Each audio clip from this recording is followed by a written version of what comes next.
So, a few months ago, we made a video talking about the Calgary Flames and a superstar they acquired in the 2022 offseason. It's a guy that was one of the top point producers in the entire NHL last year, second overall, tied with former Calgary Flame Johnny Gaudreau, and his name was Jonathan Huberdeau.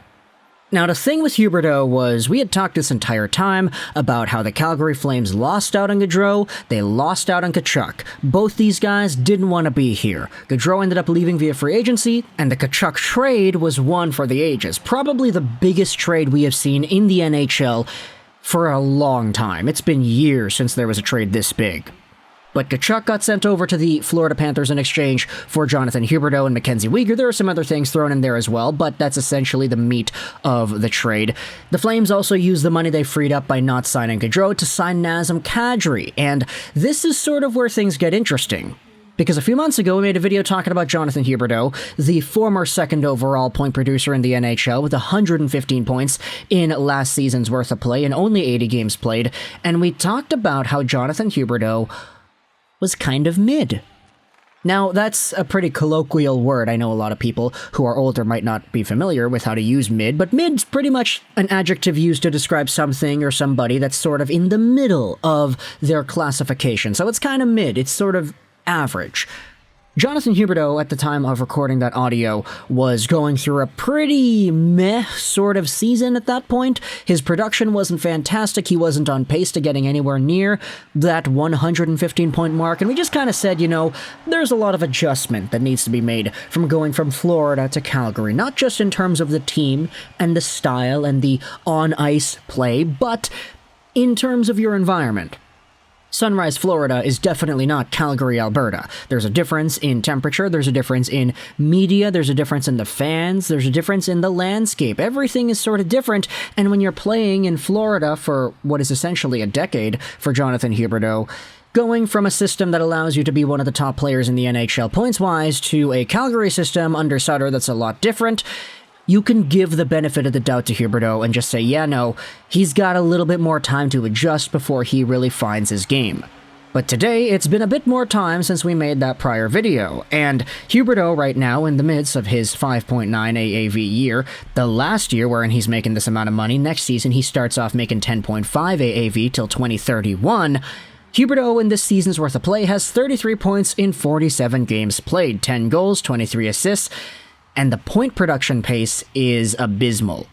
He's on pace for 56 total points this year, which would be the worst production year he has had since 2016-17, where he only had 26 points. Now, in that season, he had 31 games, so he was just under a point per game. If you want to take a look at a 56-point year in a full season wherein Huberdeau was last able to accomplish that, you gotta go back 8 years to 2014-15. where he had 54 points in 79 games played. This was when he was only 22 years old, so Jonathan Huberdeau, who is technically in the midst of his prime with 92-point years, 78-point years, 61-point years, 115-point years, all in a limited amount of games played, is all of a sudden, post-trade, on pace for the worst season he will have in 8 years, pretty much. And so it begs the question, what in the world happened to this guy? What is going on with Huberdeau so much to the point that his production is so mid? Well, in order to do that, we're going over onto Jack Hahn's Substack account, because what he did was he published an entire article talking about what's wrong with Jonathan Huberdeau. Now, if you're not familiar with Hahn, he did some work with the Toronto Maple Leafs, he did some work with the Marlies, he was the assistant coach for that team, as well as a hockey operations assistant for the regular Maple Leafs. So Hahn is a guy that definitely does know what he's talking about, and this article goes out there and pretty much writes out what's happened in a very analytical and easy to understand way. What's wrong with Jonathan Huberdeau? I'll start with the conclusion. Huberdeau is the most overrated point producer currently in the NHL, but there are a few nice things to say about him too. I will leave a link in the description if you want to go ahead and read this. Han does amazing work, he's a great Twitter follow, and a lot of his analysis is backed up with data and other statistical points that are important to note, so give Jack Hahn a follow, go check out the article in full, because we're going to take a few things from this and show off what's happened.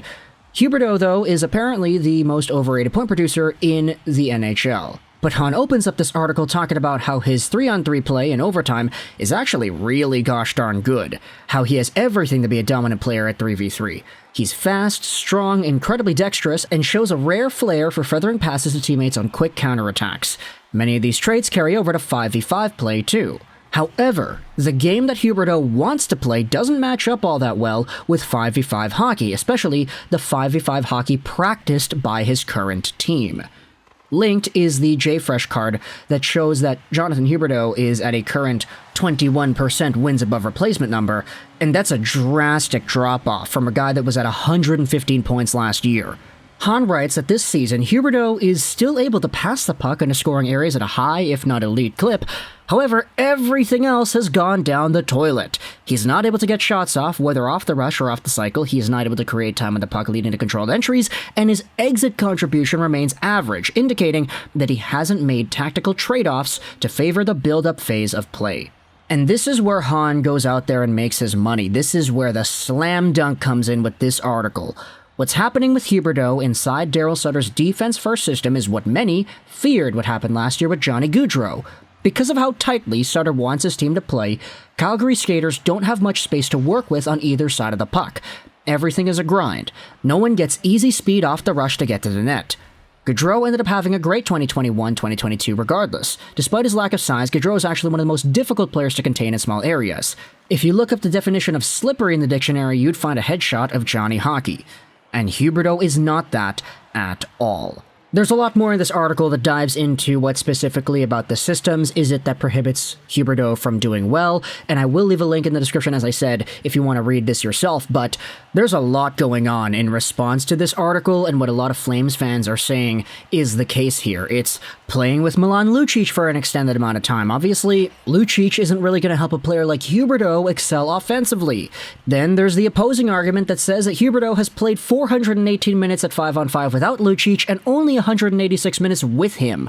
That alone isn't going to cause drop-off from 115 points to a less than 60-point pace.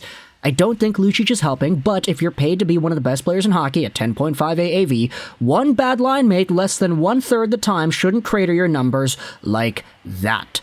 But at the end of the day, it's mostly down to that slipperiness, that elusiveness, that ability to find the small areas of the ice that are uncovered and exploit that to create offense. Huberdeau, in that respect, is a lot less potent than Johnny Gaudreau is, who is a lot more of a cerebral, slippery type of hockey player. Huberdeau is a lot more possession-based, throwing the puck into open areas, feathering passes, and trying to find teammates that way.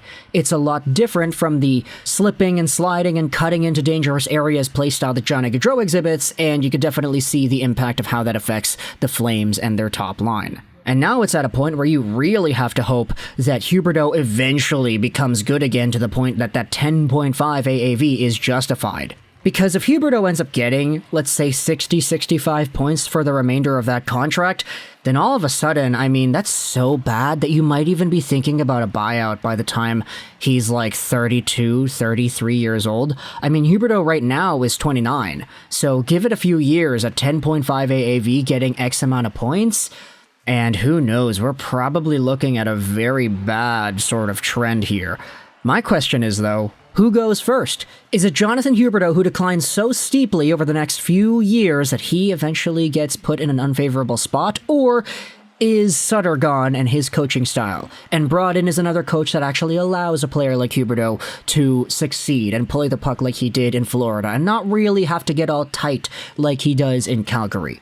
If there's anything else that I'm missing here from this commentary, Flames fans, feel free to let me know in the comments section what else needs to be discussed in this type of conversation. But for now, let me know in the comments either way all your thoughts about this entire Huberdeau thing, the difference between Huberdeau and Gaudreau, how mid his production has been so far, and how Johnny Gaudreau honestly has not had the best run either in Columbus, but that's a video for another day. Thoughts in the comment section below. I hope you enjoyed this Juraj Rolls 99, and bye.